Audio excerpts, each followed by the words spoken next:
살림 잘하는 것도 보통 이세가 아니여. 만만히 볼 게 아니라는 것이여. 순욱이 팔자가 폈어. 살림 잘 간수하는 것으로다 이장의 살림 명문가의 살림 대성거정. 일이 착착 풀리는 것이 신통이여.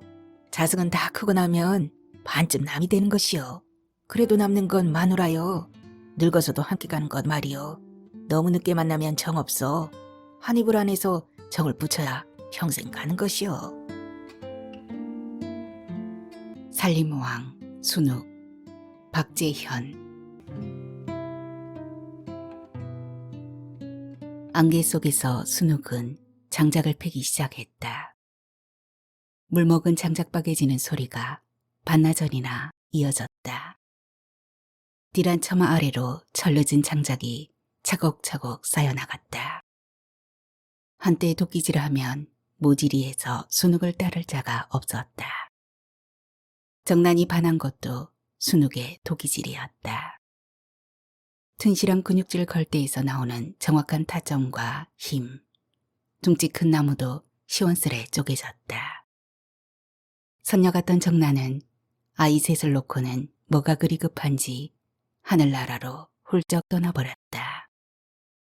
순욱은 한동안 술로 보냈다. 견딜만 하다가도 슬픔이 끓어오르곤 했다. 그래도 마음을 다잡아야 할 이유는 아이들이었다. 노력한다고 잊히는 것은 아니었다. 아이들을 볼 때마다 정난 생각은 더했다. 엄마가 보고 싶다고 우는 아이를 부여안고 몰래 울기도 했다. 그럴 때마다 도끼질이 약이었다. 잡생각이 사라지고 온몸이 욱신거리는 게 되레 좋았다.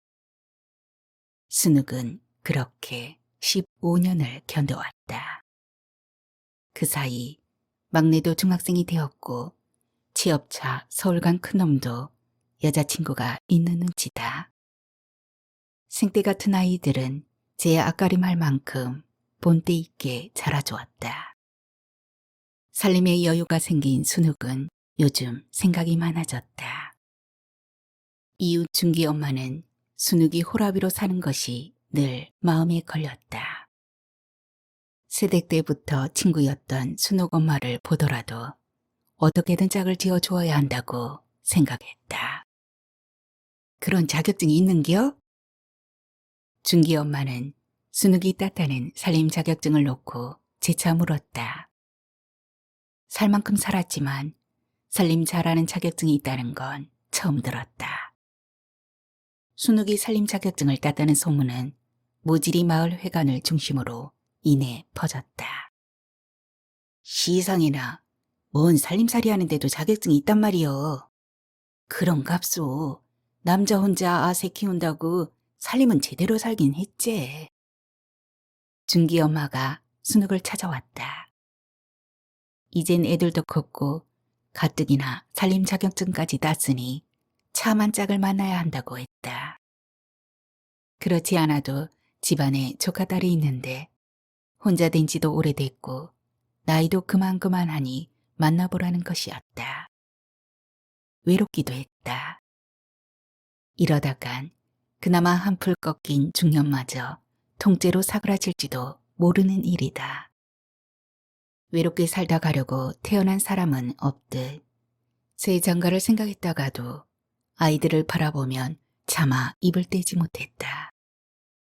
준기 엄마는 주저하는 순욱을 보다 못했는지 약속 날짜를 덜컥 잡아버렸다. 순욱은 읍내 카페에서 미선을 만났다. 준기 엄마는 굳이 직접 소개해야 한다며 따라 나섰다.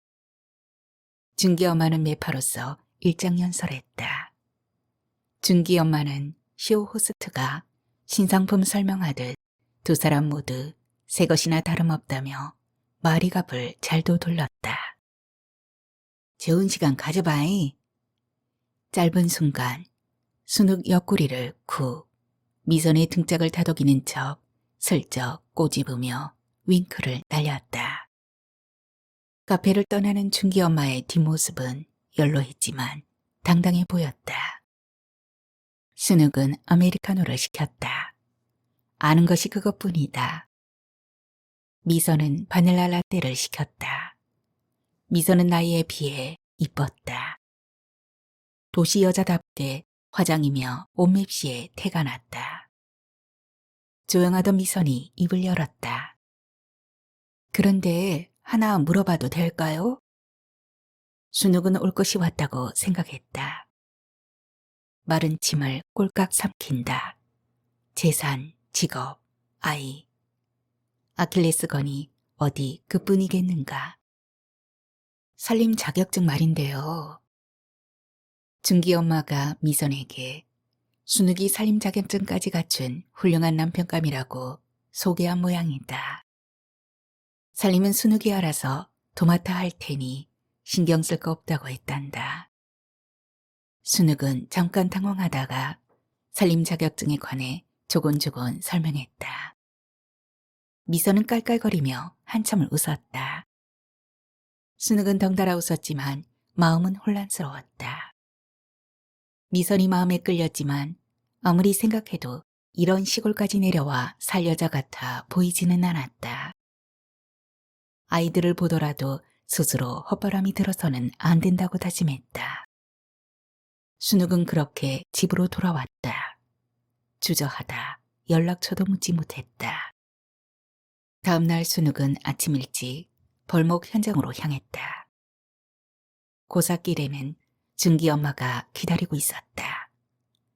준기 엄마는 인사하는 순욱의 등짝을 쩍하니 후려쳤다. 순욱은 뭐라고 말할지 고민했다. 어땠냐? 이쁘지? 예. 출근길이라 주절거릴 처지는 아니었다. 순욱은 심란했다. 온종일 미선이 생각났다. 준기 엄마한테는 뭐라고 말할 건가? 한번 다시 만나게 해달라고 할까? 그냥 포기할까? 형님, 무슨 일 있어? 면사무소 살림계장 덕재였다. 순욱이 평소 가지 않은 것이 마음 쓰였던 모양이다. 볼목장에선 일손이 빠르고 힘이 좋았던 순욱이었다. 그런 순욱이 개명이 빠진 사람처럼 헛헛해 보였다. 엔진톱을 다루는 몸놀림도 거목이 쓰러지는 위험한 순간에도 줄곧 무시근했다. 순욱은 아무 일도 없다고 둘러댔지만 덕재의 미선 눈을 피해갈 수 없었다. 하루가 길었다. 일에 빠져들면 이내 퇴근 시간이 되곤 했었지만 잡생각이 일면서 일은 일대로 시간은 가는 둥 마는 둥 했다. 달빛 아래로 마을 어귀가 훤하게 눈에 들어왔다. 개 짖는 소리가 들리기 시작한다. 면사무소부터 걸었으니 마신 술도 얼추 깬 듯했다. 세상가를 가려면 큰 놈이 결혼하기 전에 후딱 가야 한다는 덕재 동생 말이 고맙기도 하면서도 괜한 일 같기도 했다. 아무리 생각해도 아이들 반응이 걱정이다. 말한다면 언제쯤 꺼내야 할지도 모르겠다. 그저 귀엽기만 했던 녀석들이 우뚝해 보인다.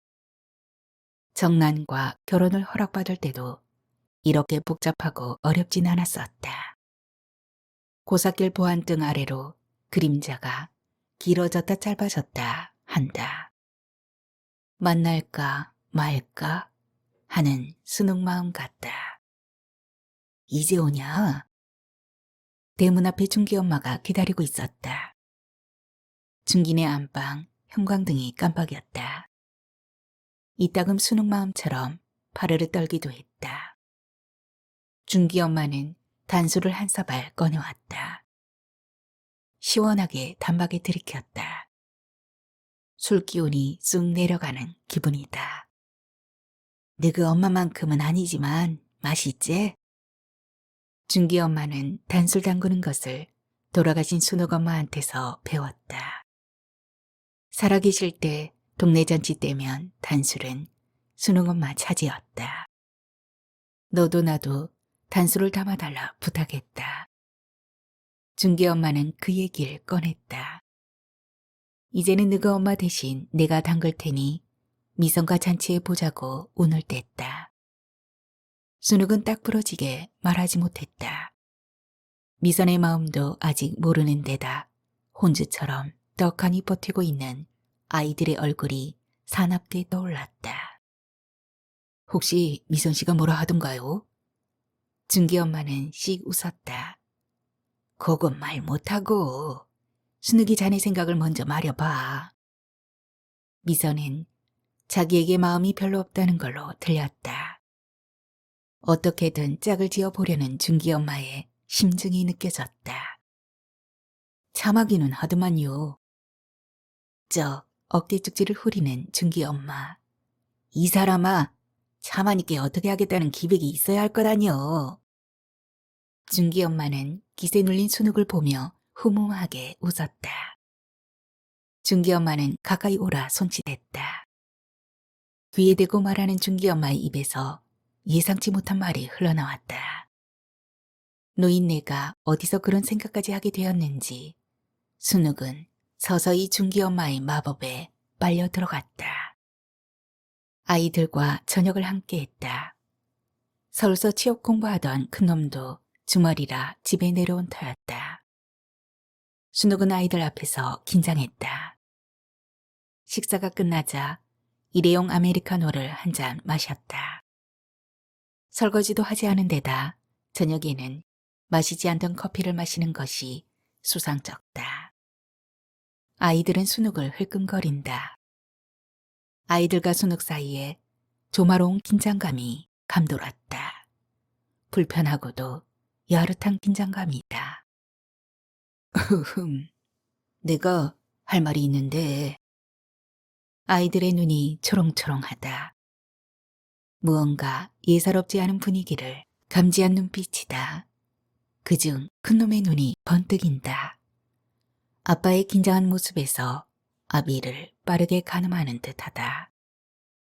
내가 그러니까 이제 니들도 다 컸으니까 아버지 없이도 자기 일은 알아서 할 수 있겠지? 아이들의 눈빛은 흔들리고 긴장되어 보였다. 그런 아이들 눈빛과 마주치자 숨이 컥 막혔다. 곤혹스러운 순욱은 더듬더듬 말을 이었다. 그러니까. 여지거리던 순욱은 남은 커피를 홀짝이며 잠깐 생각한다. 아버지가 말이다. 모질이 이장에 출마하려고 하는데 어떻게들 생각하냐? 일순 아이들은 긴장이 풀린 표정으로 한마디씩 내뱉었다. 좋아요. 그중 큰놈의 혼잣말에 순욱은 움찔했다. 넌 또 장가 가신다는 줄 알았네. 아무튼 찬송. 선대본부장격인 준기 엄마는 모질이 장악에 나섰다. 불편한 몸을 지탱할 전동차를 타고 모질이를 코삭코삭 헤집었다. 만나는 사람마다 순욱이 이장이 되어야만 하는 이유를 귀가 아프도록 들먹였다. 동네 사람들은 순욱의 심성을 칭찬하기도 했고 마지못해 끄덕이기도 했다. 저녁이면 준기 엄마 집에서 하루 일을 결산했다. 순욱은 준기 엄마가 과로할까 마음 졸였다. 그런 순욱의 생각과는 달리 준기 엄마는 펄펄 날았다. 선거운동 사흘째 되는 날 준기 엄마가 단술 대신 아랫목에 묵혀둔 막걸리 단지를 처음 열었다. 술 익는 방에서 대가리 딴 멸치 몇 마리와 번철이 지져낸 김치전을 꺼내놓고 옹두 막걸리를 마셨다. 준기 엄마는 한 잔을 비웠다. 평소 반찬이면 그만이었던 노인이 무슨 일인지 한 잔을 마셨다. 텅 빈 막걸리 사발과 준기 엄마가 닮아 보였다. 불쾌해진 준기 엄마 얼굴에 외로움이 그득 채워졌다. 좀채 꺼내지 않던 준기에 대한 허전함을 들먹였다. 멀리 있는 자식보다 옆에 있는 자식 친구가 더 나을 때가 있다고 입을 텄다.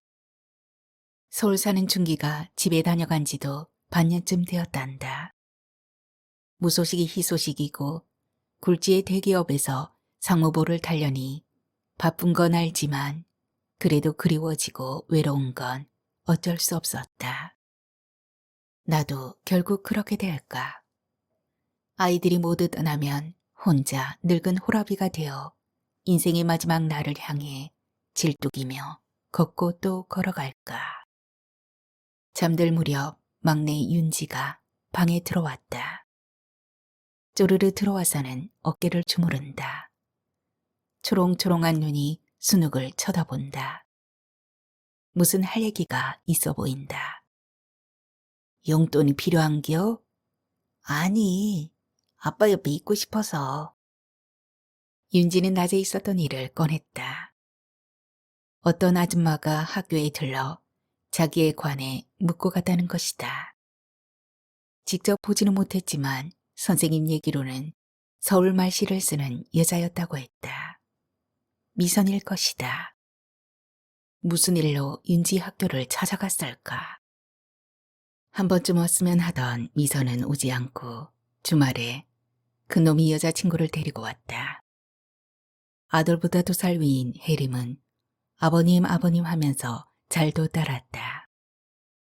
말로는 선거를 돕는다고 왔다지만 넌지시 가족에게 존재감을 심어주고 싶었던 모양이다. 성질만 부릴 줄 알지 살갑지 못한 큰놈에 비해 혜림은 활동적이었다. 순욱은 혜림이란 이름 대신 아가라 불렀다. 아가가 이쁘긴 했지만 미선과 꾸어야 할 달콤한 꿈에 해방꾼 하나가 더 생긴 것 같기도 했다. 큰놈과 아가는 일요일 저녁에 서울로 올라갔다. 떠난 빈자리는 휑했다. 서울 간 미선은 여전히 연락이 없다. 세장가 가려면 큰놈보다 먼저 움직이는 게 맞을 것이다. 몇 년 후딱 지나 취업하고 결혼하겠다고 달려들고 막내 윤지까지 결혼시키다 보면 중늙은이가 되고 마는 것 아닌가. 후줄근 늙어버린 남자에게 올 여자도 없거니와 함께 산다는 것이 불편할지도 모른다. 결혼도 때가 있는 법이다. 외로우면 영감 하나 얻으시라는 농담에 중기 엄마는 이 나이에 늙은 영감 새로 만나서 송장 칠 일이 있냐? 하며 홍홍홍 웃던 모습이 떠올랐다. 정난의 잔상을 지워야 할 때가 되었을까? 정난의 잔상은 미선을 떠올릴 때면 을의 그림자처럼 따라붙었다. 그럴 때마다 정난이 미선보다 젊다는 게 슬펐다. 죽으면 나이를 먹지 않는다. 정난에 비해 미선은 언니처럼 보였다. 정난이 살아있다면 미선만큼이나 늙었겠지. 며칠 전 정난이 꿈에 나타났었다. 여전히 젊다. 정난은 자신에게서 멀어지라고 손짓했다. 정난이 오라고 하지 않고 가라고 하는 손짓이 못내 서러웠다. 이장 임명장을 벽에 거는 날 아가가 처음으로 안방에 들어왔다. 순욱은 묘한 감정이 일었다. 정난이 떠난 뒤 안방에 들어온 가족 아닌 여자는 아가가 처음이었다. 정작 미선은 들어와 보지도 못한 안방이었다. 굳이 순서를 따지자면 아가보다 미선이 먼저 왔어야 하지 않는가. 아가는 안방에 걸린 상장이며 자격증을 하나하나 둘러보았다. 아가는 무언가 빠르게 파악하는 눈치다. 큰놈이 뭐라고 자랑질을 하긴 한 모양인데 깊은 내막까진 알지 못했다. 모처럼 가족 모두 점심을 했다. 아가는 살림을 모르는 대신 바지런했다. 순욱은 아가의 바지런이 밥사발이라도 깰까 마음 졸렸다. 밥사발은 정난이 시집올 때 사온 것이다. 밥사발이 깨진다는 것은 정난의 추억이 깨지는 것이다. 순욱은 밥상을 치우기 무섭게 습관처럼 설거지에 들어갔다. 아가는 밥값을 하겠다고 달려들었지만 말렸다. 아직은 손님이기도 하고 그릇이라도 깰까 조마조마했기 때문이다. 순욱의 설거지를 넌지시 보는 아가의 얼굴에 웃음이 번졌다. 설거지는 흥얼흥얼 재발랐으며 정확했다. 마지막 순간 그릇에 대한 최고의 찬사도 빼먹지 않았다. 뽀드득. 기름기는 물론 잡스러운 무엇도 남아있지 않다는 확신의 소리. 아가는 치어리더처럼 과장되게 손뼉을 쳤다. 아버님, 대단하세요. 순욱은 잠이 오지 않았다. 속이 답답하고 갈증이 일었다. 냉수 한 잔 들이켜고는 달빛이 걸려있는 감나무 아래에 무춤 섰다. 무엇으로 사는 것이 잘 사는 것인가?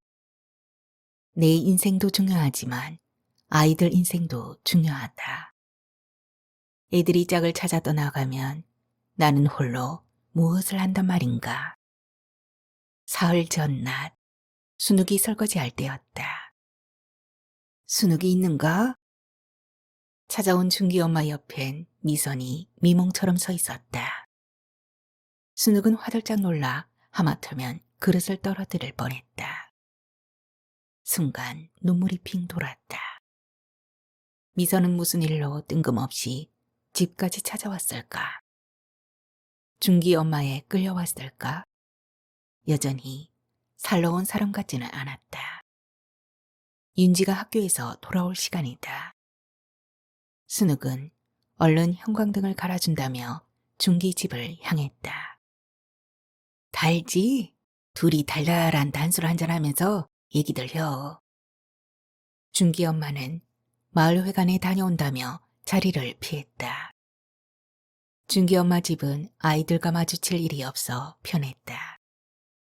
미선도 마음이 없는 것은 아닌 듯 했다. 마음에 없다면 촌수가 그리 가깝지도 않은 준기 엄마 집을 들를 이유가 없지 않은가. 순욱은 막상 미선과 마주하자 멍하니 할 말을 찾지 못했다. 단술을 마시다가는 그릇에 붙어있는 밥알을 툭툭 털었다. 미선이 그 모습을 보고는 웃는다. 미선도 그릇을 툭툭 친다. 밥알이 쉽게 떨어지지 않을수록 웃음소리는 커졌다. 미선은 지난 과거사를 슬쩍 흘렸다. 결혼 실패는 트라우마가 되었다. 남자와 함께 산다는 것은 그리 간단한 일이 아니었다. 외롭지만 불편함을 더욱 견디기 어려웠다. 미선의 속종은 거기까지였다. 순욱은 또다시 갈림길에 섰다. 미선과 결혼을 위해 갖은 노력을 다해야 할지 이쯤에서 그만두어야 할지 판단이 서질 않았다. 순욱이 다가가면 멀어지고 마음을 접으려면 한 번씩 나타나는 미선이 미웠지만 그럴 때마다 내심 행복하기도 했다. 미선의 생각은 여전히 알듯 말듯 했다. 다시 미선을 만나게 되면 이제는 가타부타 분명히 뜻을 물어야겠다고 생각했다. 이왕 세상가를 틀려면 질질 끌어서는 안 될 일이었다.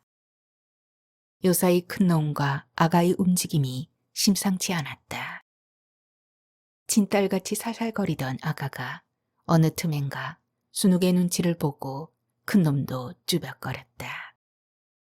순욱의 촉으론 뭔가 예사롭지 않은 일이 벌어지고 있는 것이 분명했다. 모지리에서는 이장 프리미엄이라고 떠들썩했다.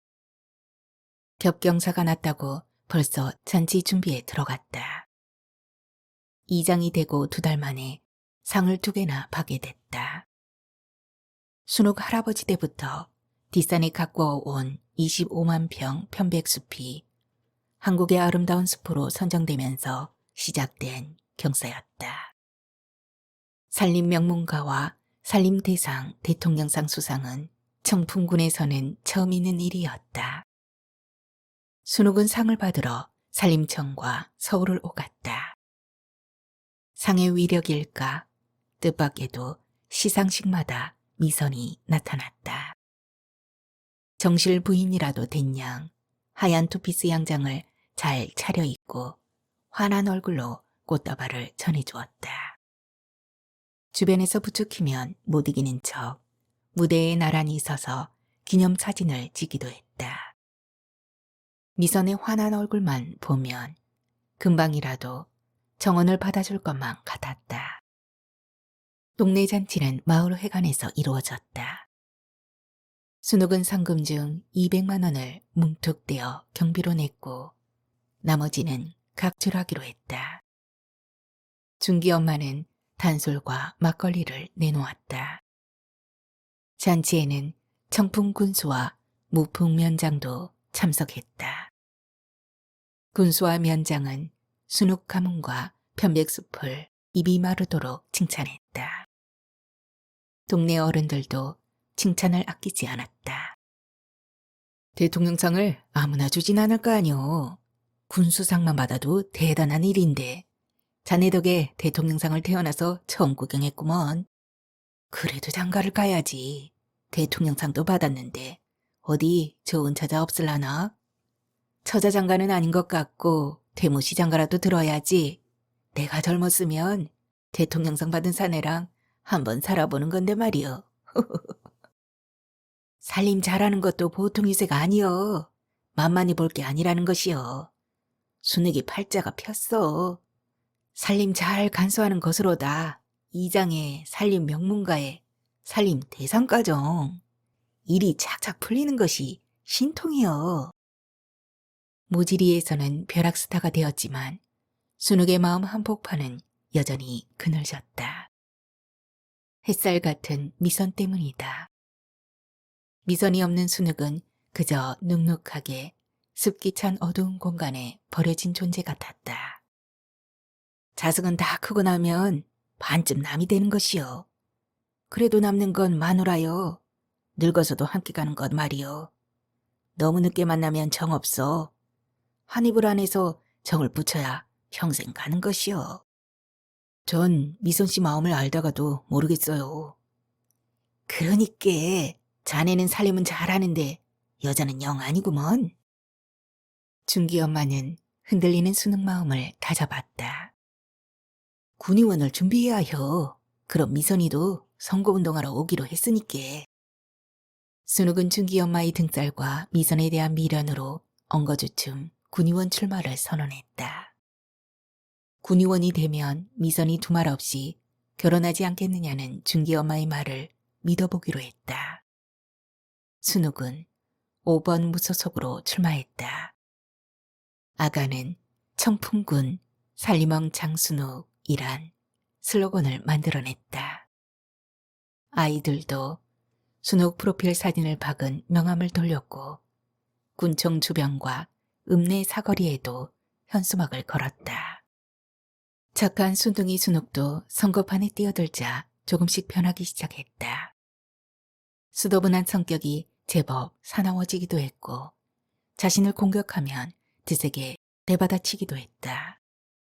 그도 그럴 것이 선거판은 난장판이 되어가는데 자금력도 지원 조직도 부실한 순욱이 달리 다른 후보를 이겨낼 재간이 없었다. 도와주러 오겠다던 미선은 온다는 말만 들리지 오질 않았다. 그나마 순욱 진영의 에이스는 준기 엄마와 아가였다. 젊은 시절 국회의원 선거 때면 후보들이 선거의 여왕 준기 엄마를 모시러 모지리까지 오곤 했었다. 그런 준기 엄마도 예전 같지 않았다. 기력도 달리는 데다 지인 절반은 이미 세상을 뜨고 없었다. 선거 때문일까? 준기 엄마는 어느 순간부터 미선에 대해서 함구했다. 궁금했지만 지금은 선거에 힘 쏟아야 할 터. 당선은 고사하고 자칫 10% 득표 못하면 선거비를 고스란히 날릴 판이었다. 선거는 점점 과열되지만 절대 열세는 변하지 않았다. 그 와중에 큰 놈과 보이지 않는 전쟁을 하고 있다고 생각하니 처량하기 짝이 없었다. 왕위를 다투는 부자간 권력 싸움도 아니고 고작 아들보다 먼저 장가를 가겠다고 설치는 자신이 서글펐다. 큰놈과 아가는 선거가 끝나면 지든 이기든 그 공을 인정해 주길 바랄 것이다. 그러지 않고서야 주말마다 그렇게 열심일 이유가 없지 않은가. 그럼에도 미선과의 관계는 한 걸음도 나가지 못했다. 군의원이라도 당선되면 결혼할 심산인지 다른 이유가 있는지 준기 엄마에게 물어도 그건 모르겠다니 답답할 노릇이다. 그런 미선에 비해 아가는 적극적이었다. 큰 놈과 뭔가 단단히 약속한 게 있지 않을까 생각이 들었다. 준기 엄마가 황급히 순옥을 찾아왔다. 어디서 들었는지 판세가 바뀌고 있다는 소식을 안고 왔다. 우리 미래당과 모두 희망당 후보가 있는 거 없는 거 모두 까발리고 난타전을 벌이는 통에 민심이 요동치고 있다는 분석이다. 순욱은 계산이 복잡해졌다. 어차피 군의원 출마는 집안의 명예로 생각했었다. 자금이 모자라고 공천도 받지 못한 후보의 결과는 뻔했다. 정신을 차려보니 빚은 점점 늘어갔고 당선 가능성은 쪼그라들었다. 후보 사퇴를 고민했다. 마침 며칠 전 중학교 선배인 모두 희망당 후보가 손을 내밀었다. 자기를 지지 선언해주고 사퇴하면 훗날 좋은 일거리 하나 떼어주겠다는 제의도 받아놓은 터였다. 그럴 리도 없겠지만 만약 완주해서 당선되면 미선이 돌아올까. 준기 엄마의 성급한 소식은 사퇴를 준비하려던 순욱의 마음을 다시 뒤흔들었다. 덕재가 술 한잔 하잔다. 읍내에서 제일 근사한 고깃집 청풍원에 들렀다. 순욱은 덕재에게 무슨 일이 있다고 생각했다. 덕재가 소주를 한 잔 따랐다. 오늘따라 공손해 보인다. 덕재의 공손함이 왠지 마음에 걸린다. 덕재는 연거푸 석잔을 들이켰다. 순욱의 머리가 복잡해진다. 형님, 아직 모르시는 것 같아서요. 덕재는 머뭇거리다 말을 이었다. 준기네 이모가 그랬다고 하던데 말입니다. 순욱은 머리가 하얘졌다. 피가 역류했다. 한동안 사라졌던 이명이 들리기 시작했다. 맥주잔에 소주를 콸콸 채워서는 단숨에 들이켰다. 준기 엄마에게 제대로 한 방 얻어맞은 것 아닌가. 남도 아닌 돌아가신 엄마 친구이자 친구의 엄마에게 이렇게 당할 줄은 몰랐다. 일순 순욱에겐 성건이 이미지 관리니 하는 것들이 죄다 쓰잘머리 없게 느껴졌다. 서름이 복받쳤다. 순욱은 고래고래 소리 지르다 울다 곤죽이 되어 쓰러졌다. 순욱은 읍내 모텔에서 깨어났다. 휴대폰엔 아이들의 전화와 문자가 가득했다. 집으로 돌아오는 길은 허탈하고도 멀었다. 아이들에게 뭐라 변명할꼬. 당장 내일 모레가 선거인데 느닷없이 애비가 외박했으니 뭐라 변명해야 했다. 정난과 첫밤을 보내고 집으로 돌아가는 길에 변명거리를 궁리했듯이 친구 집에서 잤다는 것 말고는 마땅한 거리가 없어 보였다. 지난밤 기억이 조금씩 되살아나면서 괴로워진다. 덕재에게 이악스런 짓을 했을지도 모른다. 용기 내어 말해준 덕재에게 몹쓸 짓을 한 건 아닐까. 그나저나 이런 사실을 준기 엄마는 알고 있는지도 의문이다. 세상이 좁다고는 하지만 아무리 생각해도 이건 아니다 싶다. 그렇다면 미선은 왜 그런 호의를 보인 것일까? 돌이켜보면 주저주저 할 때도 있었다. 양심에 찔리기라도 했을까? 그럼 처음부터 딱 부러지게 말하지 않았을까? 순욱은 미선이 자기를 마음에 두고 있을 수도 있다고 생각했다. 지금이라도 확 잡아 끌면 내 여자가 될까? 종래의 큰놈과 아가는 어찌 된단 말인가. 섞갈리는 시간이 이어졌다. 아무리 마음을 다잡아도 담담히 준기 엄마를 볼 자신이 없었다.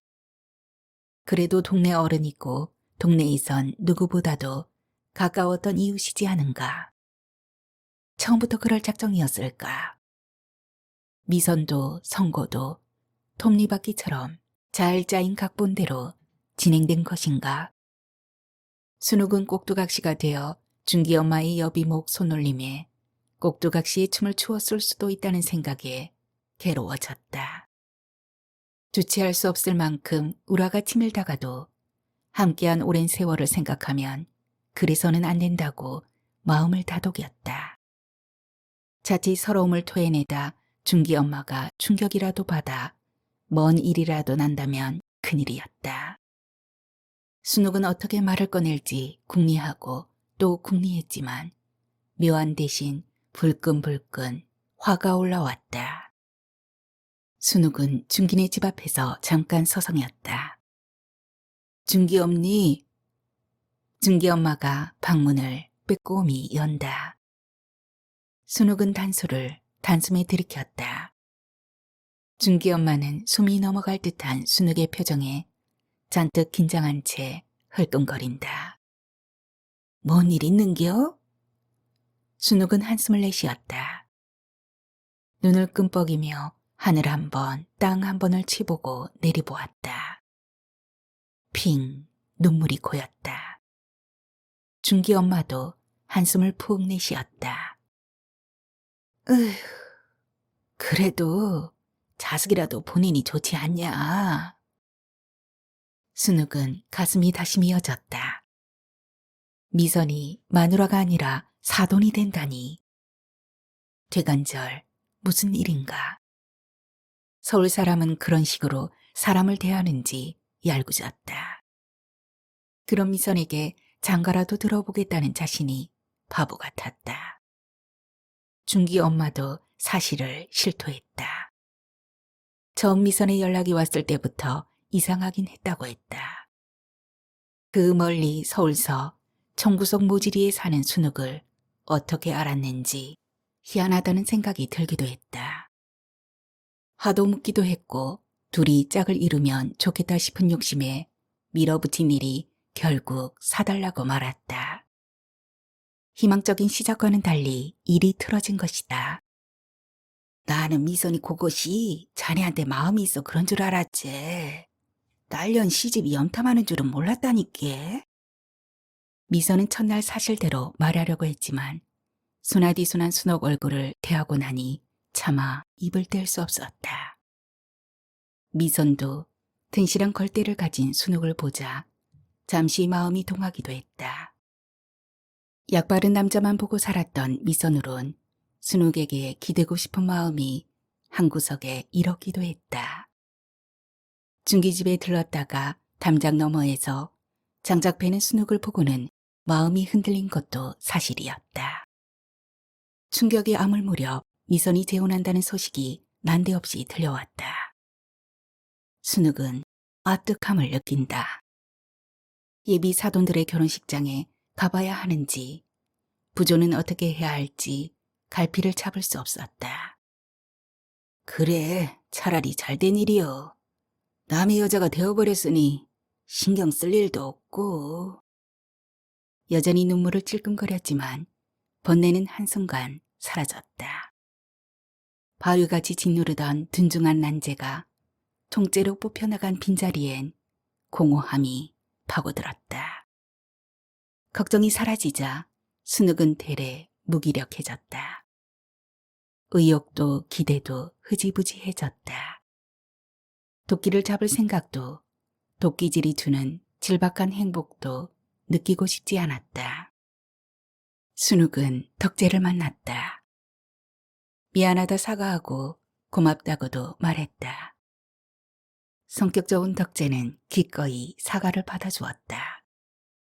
순욱은 덕재가 어디서 미선 얘기를 들었는지 궁금했다. 덕재는 딱히 누구라고 지칭하지는 않았다.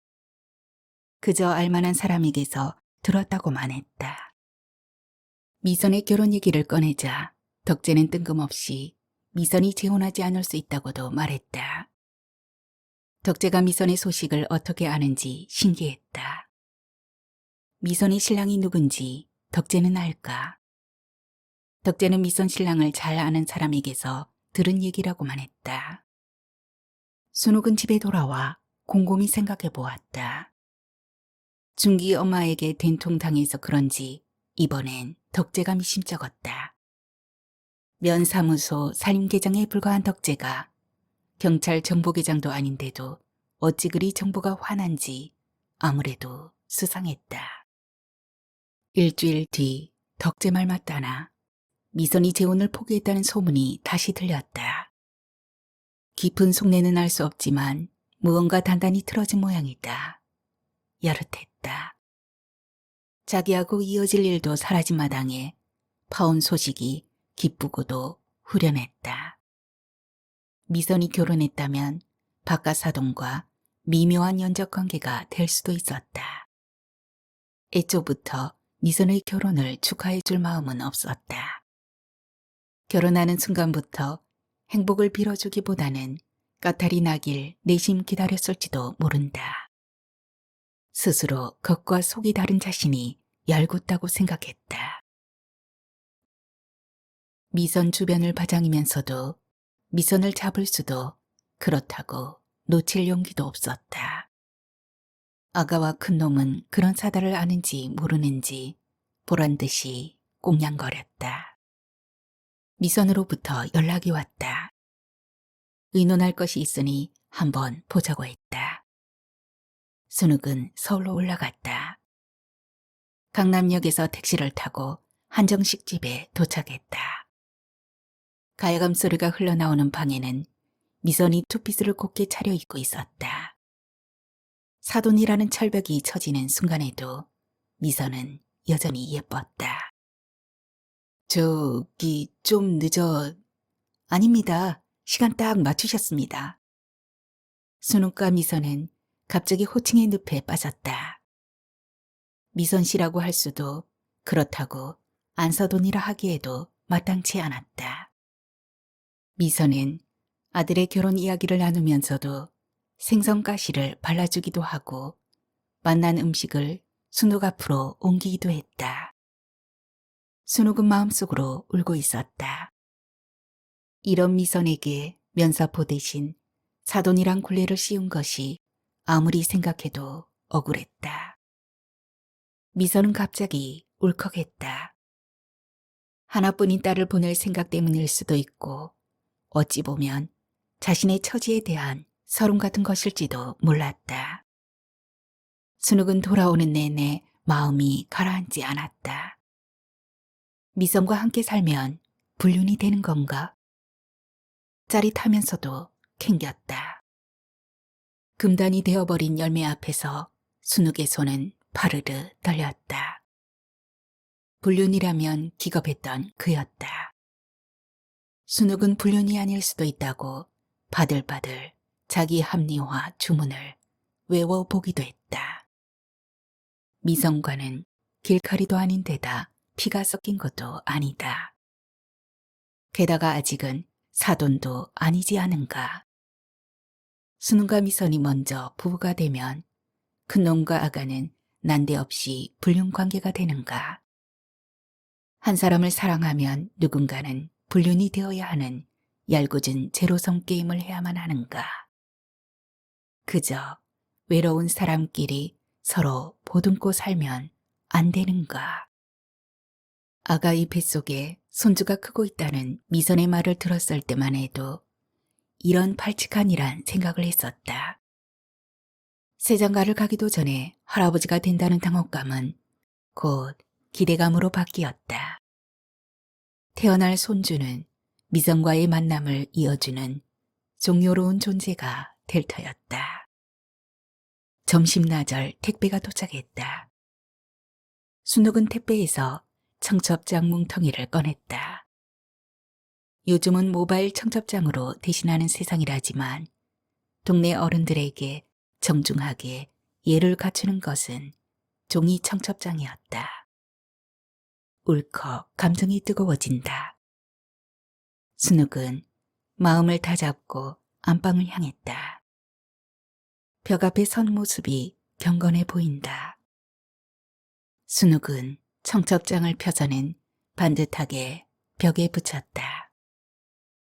장순욱의 아들 윤태군, 이미선의 딸 이혜림 양. 순욱은 청첩장 위로 줄지어 걸린 증서들을 물끄러미 올려다 보았다. 이장 임명장, 살림대상, 살림명문가, 인증서. 순욱은 도끼를 다시 잡았다.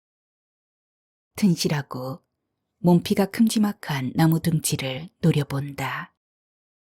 정녕 더는 기회가 없는 것인가? 미성과는 안 써둔 이상은 될 수 없는 것인가? 손주를 사이에 두고 어르고 달래며 바라보는 눈빛마저 불륜일까? 도끼질하지 않고선 헛헛함을 어찌할 수 없었다.